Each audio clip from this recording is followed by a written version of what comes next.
नित्य श्रद्धा भक्ति से यज्ञादि हम करते रहे, रोग पीड़ित विश्व के संताप सब हरते रहे। भावना मिट जाए मन से पाप अत्याचार की, कामनाएं पूर्ण होवे जैसे नर नारी की। लाभकारी हो हवन हर जीवधारी के लिए, वायु जल सर्वत्र हो शुभ गंध को धारण किए। स्वार्थ भाव मिटे हमारा, प्रेम पथ विस्तार हो। इदन्नमं का सार्थक प्रत्येक में व्यवहार हो। हाथ जोड़ झुकाए मस्तक वंदना हम कर रहे। नाथ करुणा रूप करुणा आपकी सब पर रहे। पूजनीय प्रभु हमारे भाव उज्जवल कीजिए। छोड़ दे मैं छल कपट को, मानसिक बल दीजिए प्रभु, मानसिक बल दीजिए। सर्वे भवन्तु सुखिनः, सर्वे सन्तु निरामयाः, सर्वे भद्राणि पश्यन्तु मा कश्चित् भवेत्। आज से पहले थोड़ी देर के लिए आपको नामकरण संस्कार के वर्ष में जो शब्द सुनाता हूँ, वेदों की बाणी है।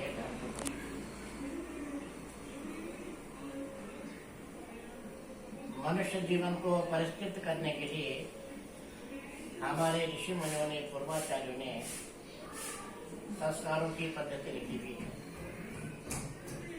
मनुष्य को अपने जीवन में 16 संस्कार संपन्न कराने होते हैं, किंतु आज हमारा आलस है, अज्ञानता है कि हम 16 में से हम 8 भी नहीं कराते, और उसमें से भी कोई लोग तो नामकरण भी नहीं करते, किंतु नामकरण, मुंडन, अन्नप्राशन, निष्करण, गर्भाधान संस्कार, अन्य सामावस्त्र संस्कार होता है, विवाह संस्कार होता है।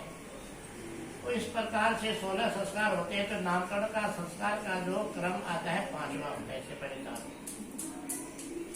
किंतु हमारे को तो ज्ञान भी नहीं कि 4 संस्कार और भी होते हैं। दूसरी बात यह है, आज हमारे जो धर्माचार्य भी है उनका भी शो रुझान नहीं है, सब उसके चक्कर में है।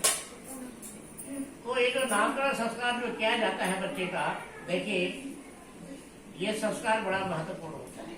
नाम से तो व्यक्ति को जानते हैं, किसी की पहचान की चीज होती है नाम से। अब यह वेद क्या कहता है कि नामकरण संस्कार के बारे में अथर्ववेद का मंत्र है। अनुव्रतः पितुः पुत्रो मात्रा भवत सम्मना, जाया पत्ते मधुमते वाचम वदत सत्यवा। इसमें हमें शिक्षा दी गई है कि अनुव्रतः पितुः पुत्रो, हमारे घर किस प्रकार से सुखी रहे। सुखी कैसे रहेंगे? क्या धन धाने से सुखी हो जाएंगे? नहीं हो सकते। न वित्तीय तक पड़ेगा मनुष्य, कितना भी धन हो उससे सुखी कैसे होता है आदमी, आनंदित कैसे होता है? प्रभु की भक्ति करने से, सब कर्म करने से। तो क्या बताया गया है कि हमें अपने घरों में सुख और शांति का साम्राज्य स्थापित करना है। आज हर घर में क्लेश है, बच्चे कहना नहीं मान रहे हैं, और परस्पर जो है एक दूसरे का तालमेल परिवार में ठीक नहीं है। तो वेद में कहा गया है अनुव्रतः पितुः पुत्रो। सबसे पहली बात बताइए कि एक पुत्र को माता पिता का आज्ञाकारी होना चाहिए, अनुव्रत। लेकिन ऐसे आज्ञाकारी पुत्र का जन्म कौन कैसे करके बनेगा आज्ञाकारी पुत्र, तो आगे अंश में बताया गया है कि मातला बहुत समना, जब हमारी माताएं अच्छे मन वाली हो जाएंगे तभी हो सकता है संतान। क्यों कि माता निर्माता होती, माता है संतान का निर्माण, संतान का निर्माण कौन करती है? माता करती है। गर्भ में कौन रखती है? माता। स्तनपान कौन कराती है? माता। भोजन कौन देती है? माता। तो इसलिए माता का सबसे बड़ा दायित्व संतान का होता है। तो माता को क्या चाहिए? अच्छे मन वाली हो जाना चाहिए। अब माता भी अकेले क्या करे? तो अगला मंत्र बताता है, जाया पत्ते मधुबती माता बहुत अच्छी हो किसी की और पिता दारू पीकर क्या और घबरा करता हो, तो फिर माता के लिए क्या करे? ये भी बड़ी मुश्किल होता है। तो इसलिए बताया गया है कि माता और पिता दोनों ही जो है प्रेम पूर्वक रहने वाले हो। जहां पर जिस घर में एक दूसरे की बात जाए माने, उस घर कभी ना आए कोई भी परेशानी। उस घर में कभी कोई परेशानी नहीं आती है जिस घर में एक दूसरे की बात मानी जाती है। और उसको मानने के लिए फिर वेद ने पहली आज्ञा दे रखी है कि अनुवर्तः पितुः पुत्रो मात्रा बहुत सम्मना जाया पत्ते मधुवती मात्र मधुशंकर। देखो ये धरती में जहाँ पर हम दिल्ली में रह रहे हैं और ये हमारी जो भारत भूमि है, ये ऋषि मुनियों की धरती है और श्रवण कुमार की धरती है। और इस धरती पर आकर के आज हमारे यहाँ वृद्ध आश्रम खुले हुए हैं। वृद्ध आश्रम क्या कल्पना कर सकते कि हमारे भारत में वृद्धाश्रम, जहाँ पर श्रवण कुमार का जन्म हुआ हो, तो उस देश में वृद्ध आश्रमों की क्या आवश्यकता पड़ेगी। और जरा विचार करें कि इन वृद्ध आश्रम में कौन जा रहे हैं? इनमें वही जा रहे हैं कि जिन्होंने अपने जीवन में खूब धन कमाया और अपने बच्चों को बड़ी बड़ी पोस्ट पर पहुंचाया, लेकिन उनको मनुष्य नहीं बना पाए। जब मनुष्य नहीं बना पाए, हम उनको सिर्फ एक डॉक्टर बना पाए हैं, उसको एक अधिकारी बना पाए, लेकिन उसको मनुष्य नहीं बना पाए। तो हमें मनुष्य बनाने की जो फैक्ट्री है, जो योजना है, वो किसके पास है? मनुष्यों के पास है। लेकिन आज हम उस योजना पर अमल नहीं कर रहे हैं। हमारी सबकी इच्छा क्या है? सबकी इच्छा कि नोट आए हमारे पास, बेटे हमारे पढ़ लिख जाए, पब्लिक स्कूल पढ़े, लेकिन संस्कार देने का किसी का कोई मतलब नहीं है। और जब संस्कार नहीं देते तो समझो कि वृद्ध आश्रम हमारे लिए खोलते हैं।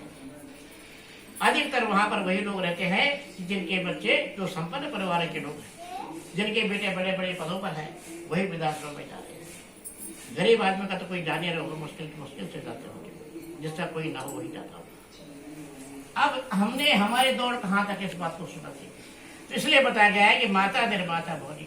अच्छे बच्चे को माता पिता का अनुगामी होना चाहिए और माता पिता के अच्छे आदर्शों का पालन करना चाहिए। पिता कहता है कि चोरी करनी तो चोरी तो नहीं करनी चाहिए, लेकिन पिता के यद्यत आचरण श्रेष्ठम तत्त देवतरोजना, हमारे पूर्वजों का, हमारे पितरों का जो श्रेष्ठ आचरण है उसकी ओर हमें चलना चाहिए।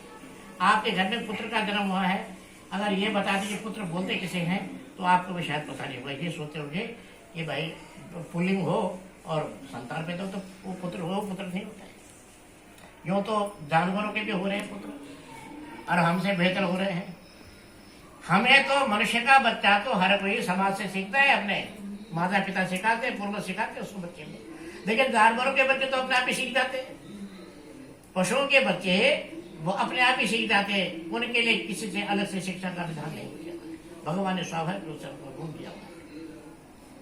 लेकिन मनुष्य का बच्चा हर चीज सीखने के मनुष्य का बनता है जब उसको सिखाया जाता है। तो जैसी जैसी संगत हम अपने पुत्र होते हैं, तो पुत्र बोलते हैं पुन नामो दरका तस्मात्र पितरम सुधा। पुत्र बोलते हैं नरक के लिए और त्र बोलते हैं रक्षा के लिए।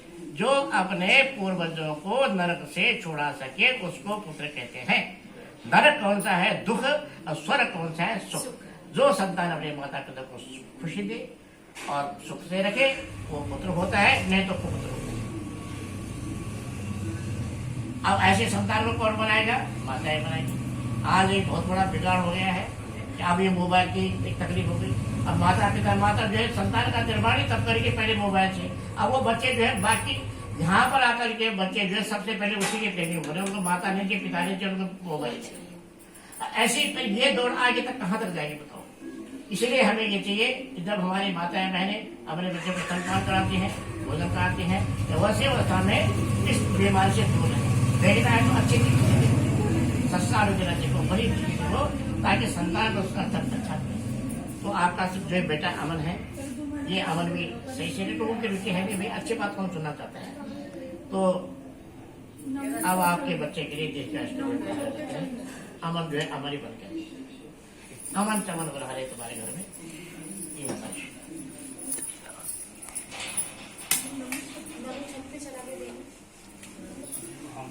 बना अच्छा ना वो पड़ता गया ना बीच वाला वो बहुत उग्रवादी हो गया। अच्छा, उसकी माँ की कसर की गलती है इसमें। अभी बोल रहा था माता तो बनाते संतान को, माँ के पास तो टाइम ही नहीं। अब मैंने तो नहीं बोला ना, अब ये तो वेद बोल रहा है, मेरे कहने से बुरा भी ना मानते, नहीं बाबा है ना। तो वेद ही तो बोल रहा है इस बात को, आपके माता बजाती है संतान। जितने बड़े बड़े महापुरुष संसार में हुए हैं, महात्मा गांधी हो, कोई भी हो, जितने भी लोग हो, सबको बनाने के पीछे उनकी माताओं के तो हाथ था, पिता ने किसको बनाया है। अब आजकल ये समस्या और भी होगी, माता पिता दोनों कमाने लग जाते हैं, बच्चे क्रेज पे जाते हैं। अब वो बच्चे माता पिता के नियम क्रेज के हो जाते हैं।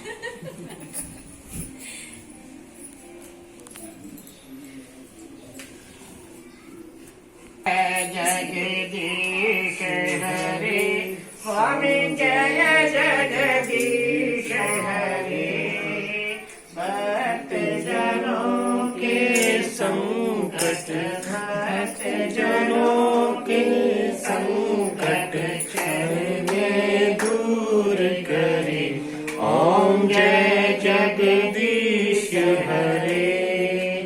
जो ध्यावे फल पावे, दुख बिन से मन का, स्वामी दुख बिन से मन का, सुख संपत्ति घर आवे, सुख संपत्ति घर आवे, कष्ट मिटे तन का, ओम जय जगदीश हरे।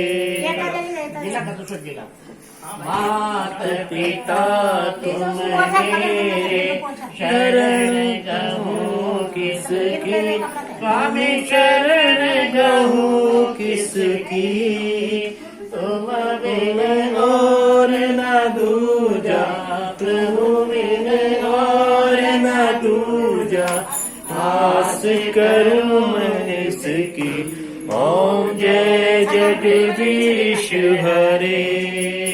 तुम परमात्मा तुम अंतर्यामी, स्वामी तुम अंतर्यामी, पार ब्रह्म परमेश्वर, पार ब्रह्म परमेश्वर, तुम सबके स्वामी, ओम जय जगदीश हरे। तुम करुणा के सागर, तुम पालन करता, स्वामी तुम पालन करता, मैं सेवक तुम स्वामी, मैं सेवक तुम स्वामी, कृपा करो भरता, ओम जय जगदीश हरे। तुम हो नित्य गोचर, सबके प्राणपति, स्वामी सबके प्राणपति, किस दिन मिलूं दया मैं, किस दिन मिलूं दया मैं, तुमको मैं घुमती, ओम जय जगदीश हरे। दीन बंधु दुख हरता, तुम रक्षक मेरे, स्वामी तुम रक्षक मेरे, अपने हाथ बढ़ाओ, अपने हाथ बढ़ाओ, द्वार पड़ा तेरे, ओम जय जगदीश हरे। विषय